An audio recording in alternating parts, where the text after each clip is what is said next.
በቅርቡ በአፍሪካ ውስጥ እጅግ አነጋጋሪ ከሆኑ መሪዎች ውስጥ ግንባር ቀደም የሆነው ወጣቱ መኮንን ኮሎኔል ኢብራሂም ትራኦሬ በአዳዲስ የመሪነት አስተሳሰቡ ዓለምን ማነጋገሩን ቀጥሏል።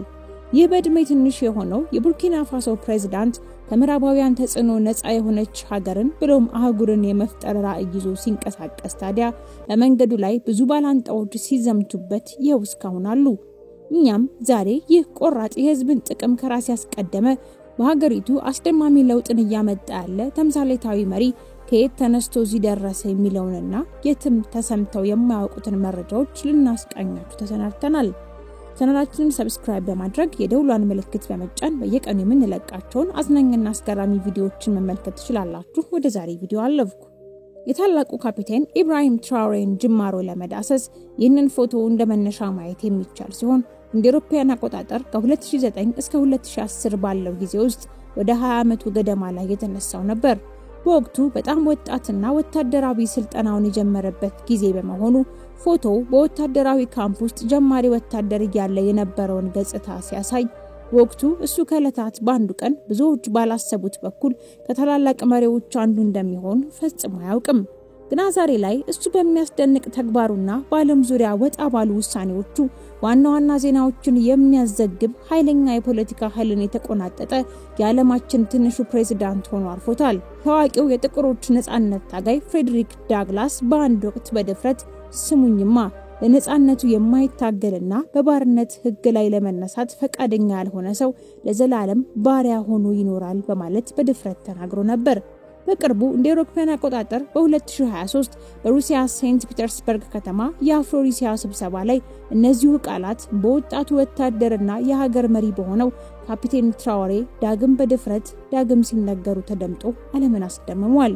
አሁን ላይ የሁለት ልጆች አባት የሆነውና ለአውሮፓ ቅኝ ገዢዎች የመቃወም ምልክት የሆነው ይህ መሪ ፕሬዝዳንት ቭላዲሚር ፑቲንን ጨምሮ ከሌሎች ሀገራት መሪዎች ጋር በተካሄደ ኮንፈረንስ ላይ ተገኝቶ ዋሽንግተንና ምዕራባውያን በሌሎች ሀገራት ፖለቲካ ውስጥ የሚያደርጉትን ጣልቃ ገብነት ለማስቆም ቃል ገብቷል።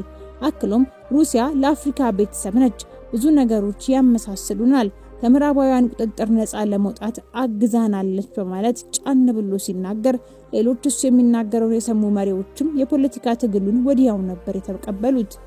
በ19ኛው ክፍለ ዘመን የሚታወቅ አንድ ስለሞት የሚያትት ሳይኮሲስ የተባለ ንድፈ ሐሳብ የነበረ ሲሆን ይህም አስተሳሰብ የሰው ልጅ ሲሞት ነፍሱ ከአካሉ ትወጣና ወደ ሌላ አዲስ የሚወለድ ሰው አካል ውስጥ እስከምትገባ ድረስ በአየር ላይ ትቀመጣለች ተብሎ ይታመናል።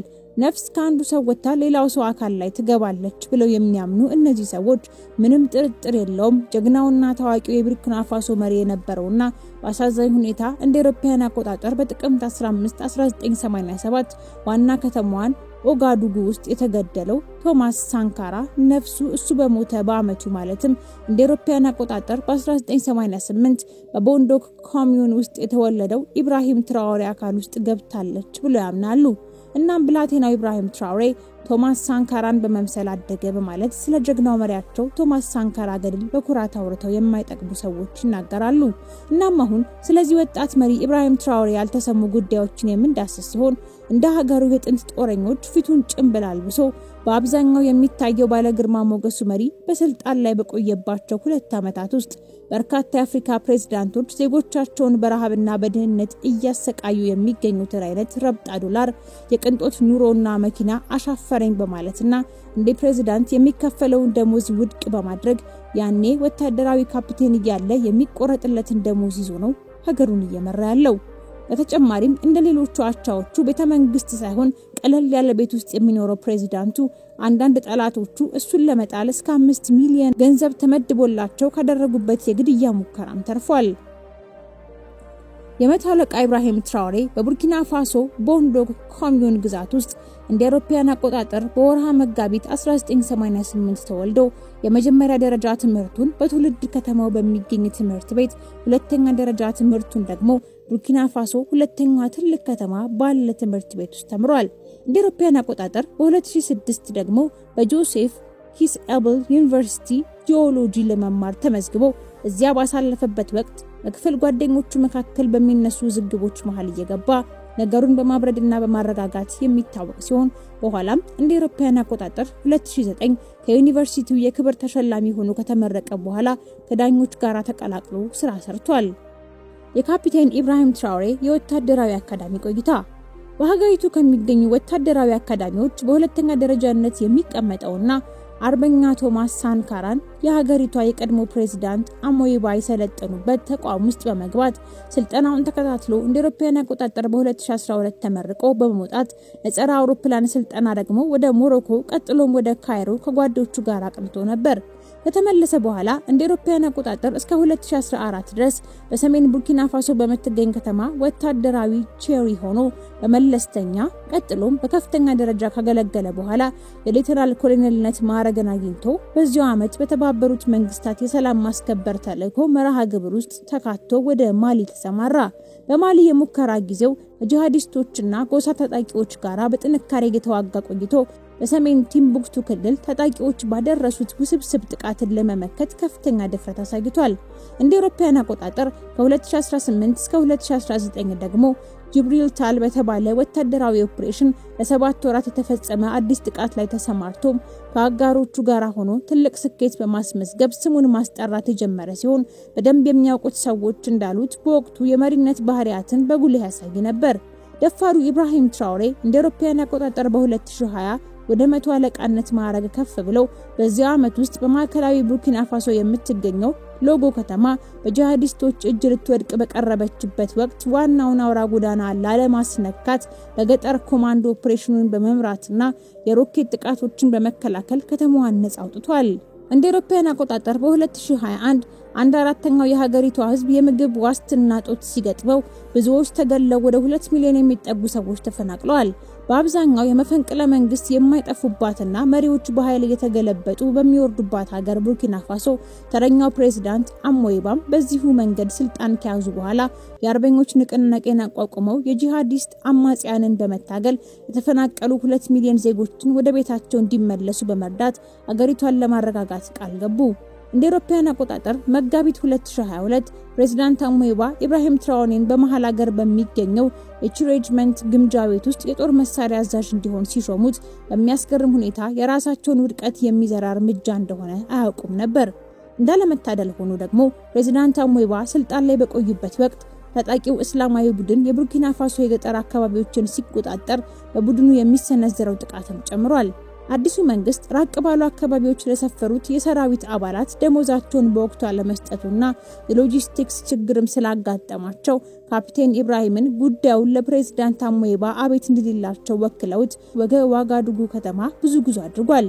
በቂ ምላሽ አለማግኘቱ ደግሞ በወታደሮቹ መካከል የተፈጠረው ቅሬታ ወደ ስልጣን መጨበጥ ሊያመራ መንደርደር ያዘ። አስከትሎም ሁለት ጂሃዲስት ኃይሎች 150 የጭነት መኪኖች ምግብ ጭነው በጦርነት ወደ ታመሰችው ጄቦ ከተማ ሲያቀኑ ጥቃት ፈጽመውባቸው 60,000 ሰዎች በአሸባሪ ቡድኖች ሲከበቡ 27 ወታደሮችን ጨምሮ 80 ያህሉ ተገደሉ። ይህም በጦር ሰራዊት ውስጥ ያሉ አባላቶቹን አበሳሽቶ ፕሬዝዳንቱን አጣብቂኝ ውስጥ የከተታቸው ቢሆንም እሳቸው ግን በወቅቱ በኒውዮርክ በተካሄደው የተባበሩት መንግስታት ድርጅት ስብሰባ ላይ በመሳተፍ መንግስታችን በጸረ ሽብርተኝነት ትግል ላይ መጠነኛ መሻሻል እያሳየ ነው ሲሉ ተከራክረዋል። ንግግራቸው መሪው በቡርኪና ፋሶ ውስጥ ያለውን አስከፊ የጸጥታ ሁኔታ ችላ ማለታቸውን ማሳያ በመሆኑ በቀጣዮቹ ቀናት ካፒቴን ኢብራሂም ትራውሬ ብዙ የተበሳጩ ወታደሮችን ወክሎ ከፕሬዝዳንት አሞይባ ጋር ለመነጋገር ቢሄድም ጆሮ ዳባ ልበስ ተብሎ ተመልሷል። ይህንንም ተከትሎ ካፒቴን ኢብራሂም አጋሮቹ ከኋላው አሳልፎ እርምጃ ለመውሰድ በመወሰኑ እንደ አውሮፓውያን አቆጣጠር መስከረም 30 ቀን 2022 ረፋድ ላይ በዋና ከተማው ኡጋዱጉ የመፈንቅለ መንግስትን የሚያጎጅ የጥይት ሩምታ ሲያናውጠው ቆይቶ ከቀኑ 8 ሰዓት ላይ በብሔራዊ ቴሌቪዥን አንድ አስገራሚ ትዕይንት ታየ። የወታደር መለዮ ከጥይት መከላከያ ጋር የለበሰ ወጣት ቀይ ኮፍያ ደፍቶ በብሔራዊ ብሮድካስቲንግ ኮርፖሬሽን ጣቢያ ላይ በመቅረብ በአጃቢዎቹ ተከቦ የቀድሞ ፕሬዝዳንት አሞይባ ከስልጣን መወጋዳቸውንና የአርበኞች ተሐድሶን ለማስጠበቅ የንቅናቄው ኃላፊ ሆኖ ቦታውን መረከቡን የወታደራዊ ግምጃ ቤት ኃላፊው የመቶ አለቃ ኢብራሂም ትራውሬ ቆፍጠን ብሎ ተናገረ። እሱና ሌሎች መኮንኖች መሪውን ለማሳመን ሞከሩ እንጂ በአመጽ ላይ ለማተኮር አልፈለጉም ነበር። ነገር ግን የፕሬዝዳንቱን ቤተኝነት እሳቸውን ከስልጣን ከማስወገድ ውጪ ምንም አማራጭ እንዳይኖራቸው አደረገ። በተለይም ከአይሲስና ከአልቃይዳ ጋር ግንኙነት ያላቸው ታጣቂ ቡድኖችን ለመዋጋት ከባድ ሸክም በተሸከመው ወጣት መኮንኖች የቀረበላቸው ቅሬታ ለወራት አሻፈረኝ ያሉት የቀድሞ ፕሬዝዳንት ለከፋ ብስጭት በተዳረጉ የራሳቸው ወታደሮች ከባድ ዋጋ እንደከፈሉ ተነግሯል። አሞይባ ያጸፋ ጥቃት ለመሰንዘር እቅድ እንዳለው በተናገረው የፈረንሳይ ወታደራዊ ካምፕ ውስጥ ጥገኝነት ጠይቀው ለመቀመጥ የሞከሩ ቢሆንም በጸረ ፈረንሳይ ስሜት በተሞላባት ሀገር ይህ የይገባኛል ጥያቄ ሰፊ ተቃውሞ ቅስቀሳ ስለገጠመው የፈረንሳይ መንግስት ውንጀላውን ባይቀበልም በሺዎች የሚቆጠሩ ተቃዋሚዎች በኦጋዱጉ ጎዳናዎች ላይ በመውጣት በፈረንሳይ ኤምባሲና የባህል ተቋም ላይ ገነጣጠረ ጥቃት በመፈጸም ጭምር የውጭ ጣልቃ ገብነትን የሚቃወሙ ትዕይንቶች ሌሊቱን ጨምሮ በመላ ሀገሪቱ ተቀጣጠለ። ካፒቴን ኢብራሂም ትራኦሬ ከ6 ቀናት በኋላ በመገናኛ ብዙሃን ፊት ወታደራዊ ልብሱን ለብሶና በቦታው የነበሩትን ሰዎች ባስገረመ መልኩ ፊቱን ሸፍኖ ለህዝቡ የሀገሪቱን ችግር ለመፍታት እዚህ በመቆሜ ክብር ይሰማኛል፣ በህገ መንግስቱ መሰረት የሽግግር ጊዜን አውጄ ቡርኪና ፋሶ ውስጥ ላሉ ሁሉ የፍትህ ዋስትና ለመስጠት የተቻለኝን ሁሉ ጥረት አደርጋለሁ ሲል ተናገረ። ቀጥሎም በወቅቱ የዓለም ትንሹ መሪ በመሆን 34 ዓመቱ ላይ ይገኝ የነበረው ካፒቴን ኢብራሂም ትራኦሬ የሽግግር ፕሬዝዳንት ሆኖ ተሾመ። በፖለቲካዊ አቋም ውስጥ ለመሳተፍ ምንም ፍላጎት እንደሌለው የገለጸው ወጣቱ መሪ ትኩረቱ ሰላም ማምጣትና እየፈራረሰ ያለ የሚመስለውን ሀገርና ህዝብ ማነቃቃት ላይ መሆኑን ገልጿል። የኒውዮርክ ታይምስ ጋዜጠኛ አለን ፒልተር በቡርኪና ፋሶ የተፈጸመውን መፈንቅለ መንግስት ያካሄደው ግለሰብ ባደረገው ነገር ሁሉ የዋግነር ቡድንና ሩሲያ ተሳትፎ እንዳላቸው ግልጽ ማስረጃ ማግኘቱን ያስታወቀ ሲሆን ከሁለት ቀናት በኋላ ደግሞ ኤድዋርድ ካሊስቶ የተባለ የሮይተርስ ዘጋቢ ሩሲያ ከኋላው እንደቆመች ማረጋግጫለሁ አለ። እንደተባለው በሴፕቴምበር 2023 በሩሲያ የአፍሪካ መሪዎች በተገኙበት የሴንት ፒተርስበርግ ጉባኤ ላይ ካፒቴን ኢብራሂም ከሩሲያውያን ጋር ያለው ግንኙነት ምስጢራዊነቱን ገለጸ።